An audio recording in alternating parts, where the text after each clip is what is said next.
எங்க போய் சுத்திட்டு இவ்வளவு லேட்டா வரீங்க? நான் எங்கேயும் சுத்திக்கிட்டு இருக்கல சார். செத்தவங்களை அங்கேயே போட்டுறதா? அந்த டெட் பாடிஸ போஸ்ட்மார்ட்டத்துக்கு அனுப்ப வேண்டாம்? அந்த வேலையா இருந்த கொன்னது நீங்க தானே, மீதி உள்ள போய் சொல்லுங்க. அமைதியான முறையில ஊர்வலமா போனவங்க மேல துப்பாக்கி சூடு நடத்தி கொல்றதுக்கு உத்தரவு போட்டது இன்ஸ்பெக்டர் பல்ராம் தான். முன்கோபக்காரனான இந்த போலீஸ் ஆபீசர் இதுக்கு முன்னாடி செஞ்ச கொடூரமான கொலைகள் எல்லாம் நமக்கு தெரிஞ்ச விஷயம். இதுக்கு மேலே இந்த ஆளு டிபார்ட்மெண்ட்ல வச்சுக்கிட்டு இருக்கிறது போலீஸ் டிபார்ட்மெண்ட்டுக்கும் அரசாங்கத்துக்கும் பெரிய அவமானம். நான் சொல்றேன், பல்ராம பத்தி பார்ட்டியில் உள்ள அங்கத்தினர்களுடைய எதிர்ப்பை தான் நான் இங்க பிரதிபலிக்கிறேன். சகாதேவன், பார்ட்டி விஷயத்தை பத்தி எல்லாம் இங்க பேசாதீங்க. நேத்து நடந்த சம்பவத்தை பத்தி தான் நான் விசாரிக்கிறேன். அந்த இன்ஸ்பெக்டருங்க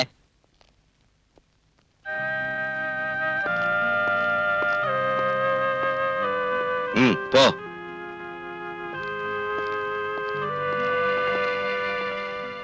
இதோட அவன் தொப்பியை கழட்டிடணும் சார். இன்ஸ்பெக்டர் பல்ராம், உங்க மேல நிறைய குற்றச்சாட்டுகள் வந்திருக்கு. அதுல இப்போ நேத்து நடந்த சம்பவத்தை பத்தி தான் நான் விசாரிக்கிறேன். எந்த சூழ்நிலையில நீங்க துப்பாக்கி சூட்டுக்கு உத்தரவிட்டீங்க? தற்காப்புக்காக சுட்டோன்னு போலீஸோட அத்துமீறலை நியாயப்படுத்த வேண்டாம். இல்லைங்க சார், போலீஸ்காரங்களை உயிரும் உடலும் இல்லாத விலை குறைஞ்ச சாதாரண ஜடப்பொருள் நினைக்கிறவங்க அந்த நியாயத்தை ஒத்துக்க மாட்டாங்கன்னு தெரியும். மிஸ்டர், கேட்டதுக்கு பதில் சொன்ன போதும். அதைத்தான் சார் சொல்ல வரேன். கொள்ளையும் கொலையும் தீ வைப்பும் நடத்தின ஒரு கிரிமினல் குற்றவாளி சத்தா கேள்வி கேட்க அதிகாரிங்க இருக்காங்க, அனுதாப குற்றம் போட அரசியல்வாதிங்க இருக்காங்க. ஆனா அந்த சமூக துரோகிங்க ஒரு போலீஸ் ஆபீசரை பெட்ரோல் ஊத்தி தீ வச்சு கொன்னாலும் தலைய வெட்டினாலும் கேட்கறதுக்கு நாதி இல்ல. அவங்க குடும்பத்துக்கு நஷ்டஈடு வாங்கி கொடுக்க ஒருத்தருக்கு யோகியதையும் இல்ல. Stop it. Come to the point. என்ன அங்க நடந்தது? ஷூட்டிங் ஆர்டர் போட உங்களுக்கு யார் அதிகாரம் தந்தது? சார், கல்லு கடப்பார கைவெடி குண்டோட ஒரு கூட்டம் வந்து போலீஸை தாக்குறப்ப வெறும் லட்டியை வச்சு அவங்களை தடுத்து நிறுத்த முடியாம போச்சு. அந்த சமயத்துல மேலதிகாரிகளை காண்டாக்ட் பண்ண அனுமதி கேட்டேன். ஜில்லா கலெக்டர்ல இருந்து டிஏஜி வரைக்கும் கேட்டேன். ஆனா யார்கிட்ட இருந்து ஒரு பதிலும் கிடைக்கல. மேலதிகாரிங்க மேல நீங்க இன்னைக்கு பழி சுமத்தி தப்பிக்கலாம்னு பாக்காதீங்க. உங்களுக்கு எதிராக நடவடிக்கை எடுக்காம இருக்கிறதுக்கு காரணம் உங்களால சொல்ல முடியுமா? நடவடிக்கை எடுக்க வேண்டியது குற்றவாளிகளுக்கு எதிராக தான் சார். காம்தார் ஸ்ட்ரீட்ல கொள்ளை அடிச்சவங்களையும், கிருஷ்ணா ஜுவல்லர்ஸ் சூறையாடி அதோட உரிமையாளரை கொன்னவங்களையும், போலீஸ் வாகனங்களை கொளுத்தி பொது சொத்துக்களை நாசப்படுத்துறவங்களையும் சுதந்திரமா வெளியே விட்டுட்டு என்ன குற்றவாளி ஆக்குறது துப்பாக்கி சூட்டுக்கு உத்தரவு போட்டதால் தான் அது நான் செஞ்ச குற்றமே இல்ல. ஒரு போலீஸ் ஆபீசர்ங்கிற முறையில் அது டியூட்டி. அதுல 2 பேர் தான் செத்தாங்க. ஆனா எத்தனையோ உயிர்கள் காப்பாற்றப்பட்டிருக்கு. இப்ப லட்சக்கணக்கான ரூபாய் தான் நஷ்டமாயிருக்கு. ஆனா கோடிக்கணக்கான ரூபாய் நஷ்டமாகாம தடுத்திருக்கு. இதுக்கு ஆதாரம் அந்த கிருஷ்ணமூர்த்தியோட பணம் தான். இப்பவும் கட்டுக்கடங்காத நிலைமை தான் அங்க இருக்கு. கலவரத்துல மண்டை உடைஞ்சு எலும்பு முறிஞ்சு ஆஸ்பத்திரியில இருக்கிறாங்க போலீஸ்காரங்க உட்பட நூத்துக்கணக்கான நிரபராதிங்க. அவங்கள சந்திச்சு ஆதாரமும் வாக்குமூலமும் வாங்காம ஒருத்தரை தண்டிச்சு சமூக துரோகிகளை கரை சேர்க்கத்தான் இந்த விசாரணை கமிஷன் சொன்னா. அவரை விடுசட்டும். I'm sorry sir. கடவுளை திருப்திப்படுத்துறதுக்காக நரபலி கொடுக்கிறவங்க வாழற நாடு இது. கடத்தல்காரனை திருப்திப்படுத்துறதுக்காக ஒரு பாவப்பட்ட போலீஸ்காரனை பலியாடாக்கணும் முடிவு செஞ்சீங்கன்னா it is up to you sir. I have nothing more to say.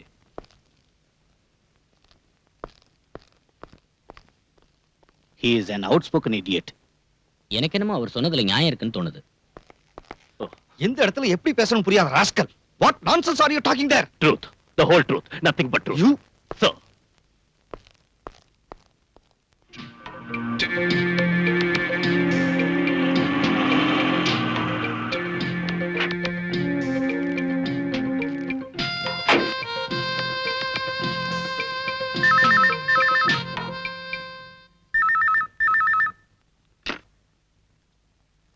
Hello. Yes, sir. Indra. Thank you. Oh, okay, sir.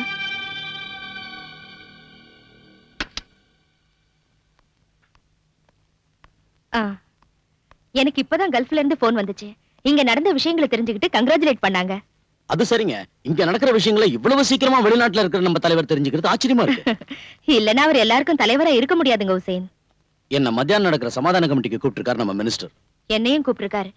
அது இருக்கட்டும், உங்க டிரைவர் ஷாகிரோட விஷயம் என்னாச்சு? அவன் ஹாஸ்பிட்டல்ல இருக்கான். அழைச்சிட்டு வர ஆள் அனுப்பியிருக்கேன்.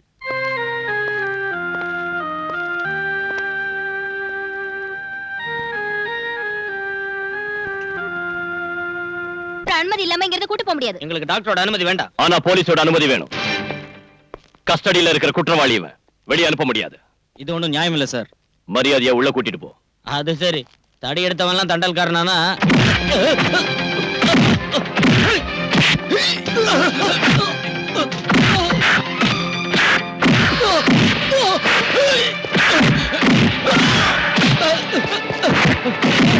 யாரும் அவங்களை அனுப்புறது?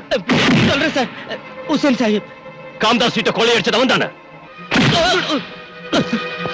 யாருக்கு காரணம்? மேடம். அப்போ வியாபாரிங்களுக்கு நஷ்ட ஈடு கொடுக்கணும். 4-5 லட்சம் ரூபாய்க்கு மேல எனக்கு தான் நஷ்டமாயிடுச்சு. அதான் சொன்னேன்ல, பரிசீலிக்கிறோம். இப்ப சமாதான கமிட்டியை உண்டாக்கிட்டோம். இனி நாட்டுல நீங்க எல்லாரும் சேர்ந்து அமைதி உண்டாக்கணும். கமிட்டிக்கு சேர்மன் திருமதி பேரை மறந்துட்டேன். மேடம். மேடம். மேடம் தான் தலைமை தாங்கணும். ஷூர். அப்ப சரி.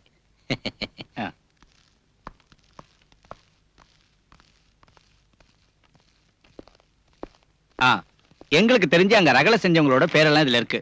அவங்க மேல நடவடிக்கை எடுக்கணும்.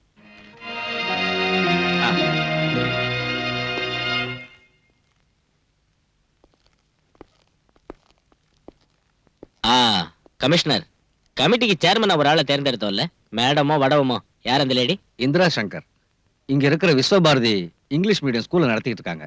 அதோட சீ ஃபுட் எக்ஸ்போர்ட் இந்த மாதிரி பல பிசினஸ் அவங்களுக்கு இருக்கு. ஓஹோ. என்ன இருந்தாலும் கலகக்காரங்க சமாதானமா போவாங்கன்னு எனக்கு தோணல. தீவிரமா ஆக்ஷன் எடுக்கணும்.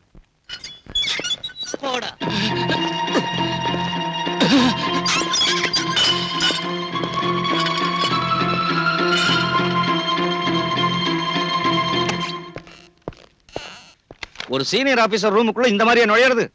உனக்கு மேனேஜர் தெரியாதா? Sorry sir. May come in sir. உனக்கு என்ன வேணும்? என்கிட்ட கேட்காம லாக்அப்ல இருந்த குற்றவாளிகளை ஏன் ரிலீஸ் பண்ணீங்க? அவங்கள ஹாஸ்பிடல்ல இருந்த ஒரு நோயாளி உட்பட பலவந்தமா தானே கைது செஞ்ச? கலவரம் பண்ணின குற்றவாளிங்க சார் அவங்க. குற்றத்தை ஒத்துக்கிட்டு அவங்க சொன்ன பல விஷயங்கள் இந்த ஃபைல்ல இருக்கு. இந்த கலவரத்துக்கு பின்னால மறைஞ்சிருக்கிற உத்தமர்கள் யாராருன்னு இதுல இருக்கு.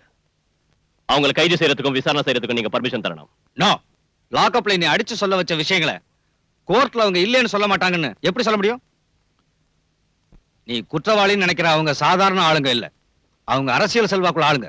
இங்க உள்ள போலீஸ் கமிஷனர்ல இருந்து கான்ஸ்டபிள் வரைக்கும் கையெந்திரிக்க வைக்கிற பெரிய மனுஷங்க அவங்க. பல்ராம், அவங்களுக்கு பயந்துதான குற்றவாளிகளை வெளியே விட்டீங்க. பணத்தையும் செல்வாக்கையும் பயன்படுத்தி கங்கா நகர் நான் விசாரணை செஞ்சு கண்டுபிடிச்சேன். இந்த கலவரத்துக்கு மத பிரச்சனை காரணம் இல்ல. ஆதாரம் இல்லாம வாதாடி பிரயோஜனம் இல்ல. Can you prove that? இது உண்மைதான் சார். உண்மையை நம்பி கோர்ட் தண்டனை விதிச்சிருந்தா இந்த யூனிஃபார்ம் போட்டுக்கிட்டு நீ முன்னால் நின்று இருக்க மாட்ட. ஒரு கிரிமினல் குற்றவாளியா இருந்தாலும் சத்யராஜ் நீதான சுட்டு கொன்ன. பொதுமக்கள் முன்னால வச்சு நீ அவனை ஓட ஓட விரட்டி சுட்டு கொன்னாலும் ப்ராசிக்யூஷனால குற்றத்தை கோர்ட்ல நிரூபிக்க முடியலையே. சந்தேகத்தின் அடிப்படையில் நீ விடுதலையே வெளியே வந்துட்ட. அதுக்கு முன்னால் நீ எத்தனை பேர் இந்த மாதிரி முரட்டுத்தனமா சுட்டு? Sir please stop it please.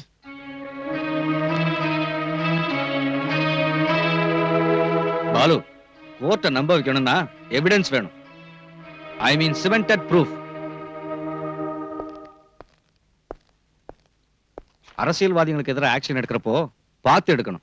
You know, we are walking on a razor's edge. கவனமா இருக்கணும். அவசரப்பட்டா நாம தான் மாட்டிக்குவோம். இந்த பட்டியல்ல இருக்கிறவங்களை விசாரி. சகாதேவன் தெரியாது? பெரிய அரசியல்வாதி சார். அவர் தந்த லிஸ்ட் தான் இது.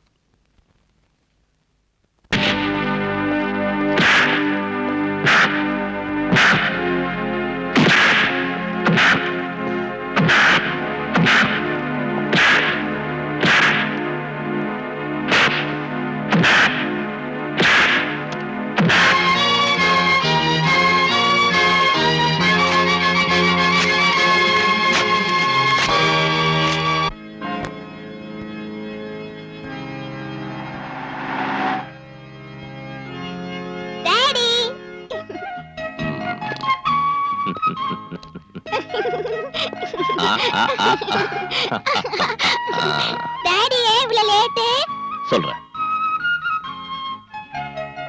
கொஞ்சமா சிஸ்டரோட பேசிட்டு வந்துடுறேன்.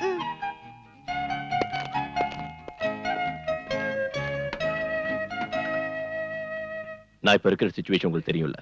ராத்திரியில கூட கோட்டஸ்க்கு வர முடியறது இல்ல. அங்கே குழந்தையை கூட்டிட்டு போய் இங்க இருந்தா குழந்தை வேதனைப்படுவா. அவ ஃப்ரெண்ட்ஸுங்க எல்லாம் போயிட்டாங்க. எனக்கும் நல்லா புரியும் சிஸ்டர். ப்ளீஸ் ஒரு 2 நாளைக்கு எப்படியாவது அட்ஜஸ்ட் பண்ணிக்கங்க. சரி.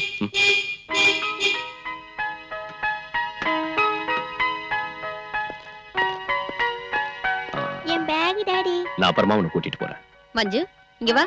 போமா.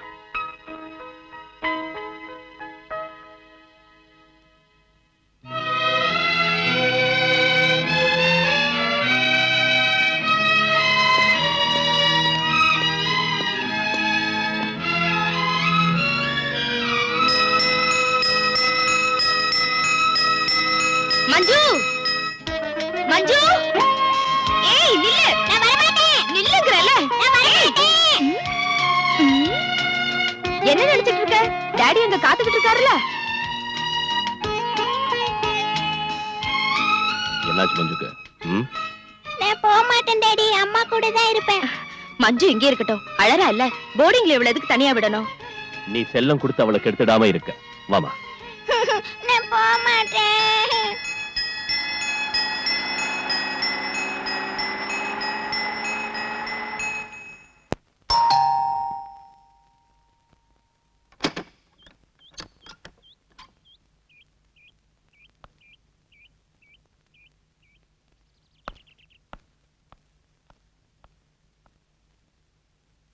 நான் பிரீத்தி கிருஷ்ணா, கிருஷ்ணா ஜுவல்லர்ஸோட. தெரியும். எதுக்காக இங்க வந்திருக்க? 2 தடவை ஸ்டேஷனுக்கு உங்களை தேடிட்டு வந்தேன். என்ன பார்க்க வேண்டிய அவசியம் ஒண்ணும் சார், இல்லையே. சரியான ஆதாரங்கள் இருந்தோ என் டாடி கொலை சம்பந்தப்பட்டவங்களை பிடிக்க இதுவரைக்கும் நீங்க ஒரு ஆக்ஷனும் எடுக்கல. நாமளையும் கூப்பிட்டு வளர்ந்தவனா? என் டாடியோட சீட் ஆடுறதுக்கும் விஸ்கி அடிக்கிறதுக்கும் தினமும் எங்க வீட்டுக்கு வந்துட்டு இருந்த எங்க ஃபேமிலி ஃப்ரெண்ட் அவரு. அந்த ஆளு என் டாடி கொடூரமா கொல்லப்பட்டும் எதனால என் டாடியோட பணத்தை கூட வந்து பார்க்கல? எதனால இதுவரைக்கும் ஃபோன் பண்ணி ஃபார்மாலிட்டிக்காக ஒரு வார்த்தை கூட கூட பேசல? அத பத்தி எனக்கு ஒண்ணும் தெரியாது. நீங்க தெரிஞ்சுக்கணும். இந்த கொலை வழக்குல சம்பந்தப்பட்டவங்கன்னு நான் சந்தேகப்படுறவங்களோட பேர் இதுல இருக்கு. காரணத்தை டீடைலா எழுதிருக்கேன், நீங்க படிச்சு பாருங்க. ஆர்டர் போடுறியா? இல்ல, விண்ணப்பிக்கிறேன். அதுக்கு உங்களுக்கு எவ்வளவு பணம் வேணும்னாலும் எடுத்துக்கங்க. பத்தாதுன்னா எங்க ப்ராப்பர்ட்டியை உங்களுக்கு கொடுக்குறேன். உன் பணத்துக்காக வாழை ஆட்டிக்கிட்டு உன் பின்னாடியே வர சொரிநாயங்கன்னு போலீஸ்காரங்க நினைச்சிட்டியா? வெளியே போ. இல்லன்னா லஞ்சம் கொடுத்து என்ன விலைக்கு வாங்க பார்த்ததுக்காக நான் உன் மேல ஆக்ஷன் எடுக்க வேண்டி வரும். கொலைகாரங்களை வெளியில விட்டுட்டு இந்த சின்ன விஷயத்துக்காக என்ன தண்டிக்கிறது பெரிய வீரம் இல்ல. நீங்க அவ்வளவு பெரிய பிரின்சிபல் உள்ளவரா இருந்தா, ரோஷம் உள்ளவரா இருந்தா, தம் உள்ளவரா இருந்தா ஒரு உண்மையான விசாரணை நடத்த உங்களுக்கு தைரியம் இருக்கா? Are you ready? சீ, நிறுத்துடி. என்ன வாடி போடின்னு சொன்னா மரியாதை கெட்டு போயிடும். பின்ன என்னடி சொல்லணும்ங்கற? நீங்க சொல்றதெல்லாம் கேட்டுட்டு போற சில பொண்ணுங்க இருப்பாங்க. அந்த மாதிரி பொண்ணு நான் இல்ல. ஓ, நீ ஒரு எடுத்துட்டு போடி வெளியே. என்ன இப்படி வெளியில துரத்துறது நல்லா இல்ல. நடக்கிற உண்மையை சொன்னா உங்களுக்கு பார்த்துட்டு வருதா? நீங்க ஒரு பொறுப்பில்லாத அதிகாரியா இருக்கீங்க.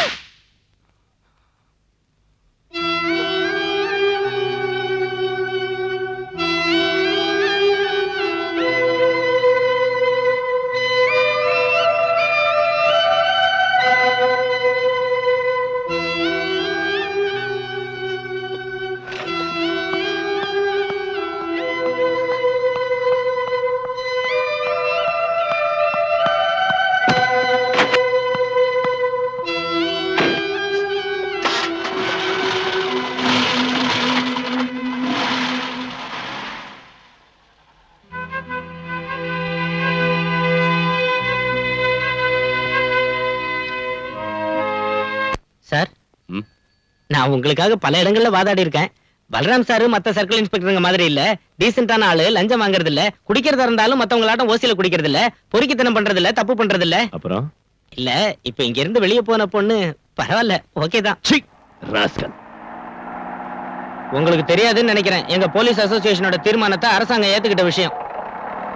முன்ன மாதிரி மேலதிகாரிகளோட வீட்டு வேலை செய்யறதுக்கும் திட்டு வாங்குறதுக்கும் கான்ஸ்டபிளுங்க இப்ப தயாரா இல்ல. இனி ராஸ்கல் சொன்னா என்னடா செய்வ? பொறுக்கி. என்னடா? நீங்க எங்க போகணும்னு சொல்லியே. கமிஷனர் வீட்டுக்கு.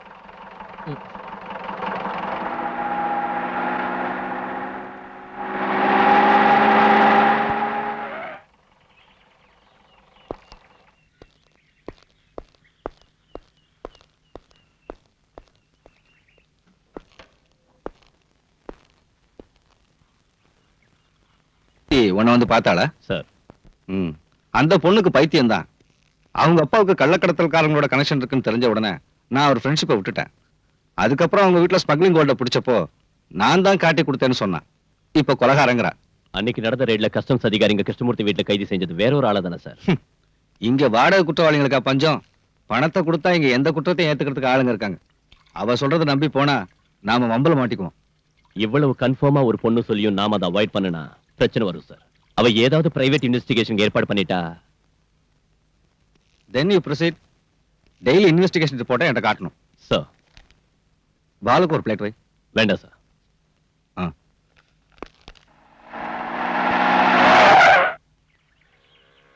சுதாகர், டேய், நீ எங்க போற? உங்களாட்டம் நானும் மனுஷன் தான். காலையில பச்சை தண்ணி கூட குடிக்காம உங்க வீட்டுக்கு வந்தேன். நீங்களே எனக்கு ஒண்ணும் தரல. கமிஷனர் வீட்லயே என்ன வெளியில நிக்க வச்சு நீங்க மட்டும் நல்லா கூட்டிட்டு வந்துட்டீங்க. இப்படி பட்டினி கிடந்து வேலை செய்யணுங்கிற அவசியம் எனக்கு இல்ல. உங்களுக்கு அவசரம்னா போங்க, நான் இப்ப ஏதாவது சாப்பிட்டாகணும். சுந்தரனே, திங்கிறதுக்கு ஏதாவது கொடு. கையில காசு இல்ல, இப்பவே சொல்லிட்டு மாவாட்ட விட்டுறாத. உங்களுக்கு என்ன வேணும் சார்? அங்க என்ன கொடுத்தியோ அதே கொடு. நீங்க அவங்க வீட்ல ஒண்ணும் சாப்பிடலையா? சாரி. ம்.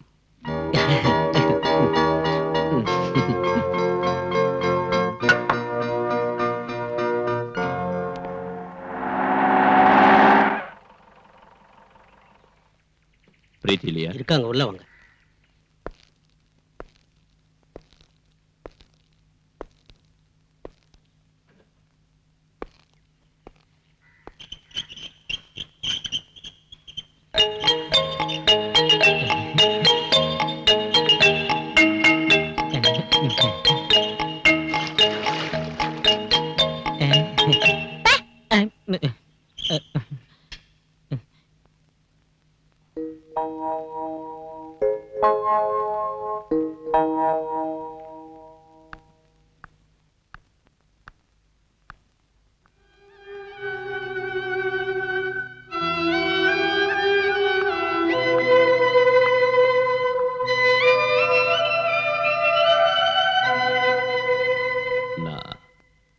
I'm sorry. உங்களுக்கு இப்போ இருக்கிற பிரச்சனைகளையும் மனவேதனைகளையும் புரிஞ்சுக்காம நான் ரொம்ப அவசரப்பட்டுட்டேன். ரோஷம் இருந்தா, தம்முள்ளவரா இருந்தா இந்த கேஸை பத்தி விசாரிக்கிறதுக்கு தைரியம் இருக்கான்னு கேட்டீங்களா பிரீத்தி? நான் அதை ஏத்துக்கிறேன். I take the challenge. உட்காருங்க சார். ப்ளீஸ். உங்களோட ஸ்டேட்மெண்ட் நான் படிச்சு பார்த்தேன். கொலகாரம் இந்த ஆள் தானோ, பின்னணியில இருந்தவங்க இவங்க தானோ, அதுல உறுதியா எழுதிருக்கீங்க. அது தப்பாவும் இருக்கலாம்ல? நான் எழுதி கொடுத்தது அத்தனையும் உண்மை சார். உண்மைக்கு பல முகங்கள் இருக்கு. ஆனா உங்களோடது ஒரு வருஷம் மட்டும்தான். பல வருஷங்களா எனக்கு எங்க கமிஷனரை தெரியும். ஒரு மேலதிகாரிங்கிறத விட அதிகமான பழக்கம் எனக்கும் அவருக்கும் இருக்கு. அவரை சந்தேகப்பட வேண்டிய அவசியம் இல்லை. உங்க அப்பாவும் அவரும் பிரிஞ்சதுக்கான காரணத்தை கமிஷனர் என்கிட்ட சொன்னாரு. என் டாடியை கள்ளக்கடத்தல்காரன்னு சொன்னாரா? அன்னைக்கு இந்த வீட்டுல வச்சு பிடிச்ச கோல்டு எங்களோட தான் சொல்லிருப்பாரு. மேலதிகாரியோடைய வார்த்தையை தான் நீங்க நம்புவீங்க. நடந்ததுக்கு என்கிட்ட சாட்சிகள் இல்ல. உதவி செய்வாங்கன்னு நினைச்சவங்களே இந்த மாதிரி போய் சொல்றப்போ சத்தியம் ஒரு நாள் வெளியில வராது. நீங்க இங்க வருவீங்கன்னு நான் நினைக்கவே இல்லை. உங்களை பார்த்தது எனக்கு கொஞ்சம் ஆறுதலா இருக்கு. ஒரு புது தெம்பு கிடைச்ச மாதிரி இருக்கு. ஆனா இனி நான் சொல்றதுக்கு ஒண்ணும் இல்ல, சொல்லியும் பிரயோஜனம் இல்ல. நீங்க எதுவும் சொல்லலன்னா நான் இங்க வந்ததுலயும் பிரயோஜனம் இல்ல. நான் உங்க வாக்குமூலம் வாங்கத்தான் வந்தேன். சொல்லுங்க. டிக்ரூஸ் ஜெயில இருந்து வெளியில வந்ததும் பயமுறுத்தின விஷயத்த பல தடவை நான் கமிஷனர் கிட்ட சொன்னேன். அவர் கண்டுக்கவே இல்ல. என் டாடி இறந்தப்ப கூட முதல்ல நான் உதவி கேட்டு போனது கமிஷனரோட வீட்டுக்கு தான். ஆபீஸ்லயும் வீட்டுக்குள்ளேயும் என்ன அவங்க விடல, பார்க்க அனுமதிக்கல. பல தடவை கான்டாக்ட் பண்ண, பிரயோஜனம் இல்ல. என் டாடியோட அட்வொகேட் கூட என் வார்த்தையை நம்பல. அதுக்கப்புறம் தான் நான் உங்களை குவார்டர்ஸ்ல வந்து பார்த்தேன். அதுல கூட எனக்கு கிடைச்ச அனுபவம். அதை மறந்துடுங்க ப்ளீஸ். அந்த டிக்ரூஸோட முழு பேர் என்ன சொல்லுங்க. டிக்ரூஸ் பெரேரா.